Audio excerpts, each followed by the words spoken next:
తాను పార్టీ మారుతున్నట్లు వస్తున్న ప్రచారాలు టీడీపీ నేత యనమల కృష్ణుడు ఖండించారు. ఎమ్మెల్యేగా గెలవకపోయినా తుని నియోజకవర్గ ప్రజలకు సేవ చేసుకునే అదృష్టం నాకు కలిగిందన్న యనమల, నేను తెలుగుదేశం పార్టీలోనే కొనసాగుతారని, తుని నియోజకవర్గంలో టీడీపీ గెలుపుకు కృషి చేస్తారని స్పష్టం చేశారు.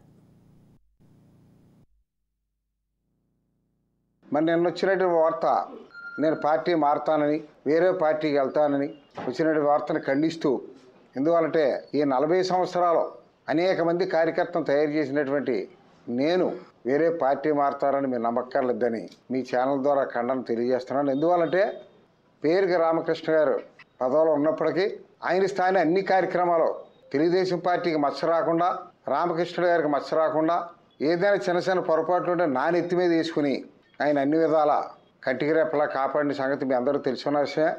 దాన్ని బట్టి అయినా 6 సార్లు నెగ్గడం, ఒకసారి అవకాశం రాకపోవడం, ఆయన అవకాశం లేకపోతే తప్పనిసరిగా నిలబడమని ఆయన సూచన మేరకు నేను నిలబడడం, అప్పుడు ఉన్నటువంటి వ్యతిరేకత వల్ల, స్థానికంగా అందుబాటులో ఉండడం వల్ల, అసంతృప్తి వల్ల నాకు అవకాశం రాకపోవడం, ఈ రోజున మళ్ళీ వాళ్ళ పాపకి దివ్యకి ఇవ్వడం, దివ్యకి కూడా యనమల రామకృష్ణ గారికి ఏ విధంగా పనిచేస్తున్నానో అదే విశ్వాసంతో పనిచేస్తూ ముందుకెళ్తున్నాం. ఇటువంటి వార్తలు దయించి వేయొద్దు, కార్యకర్తలు ప్రజలు నమ్మొద్దు.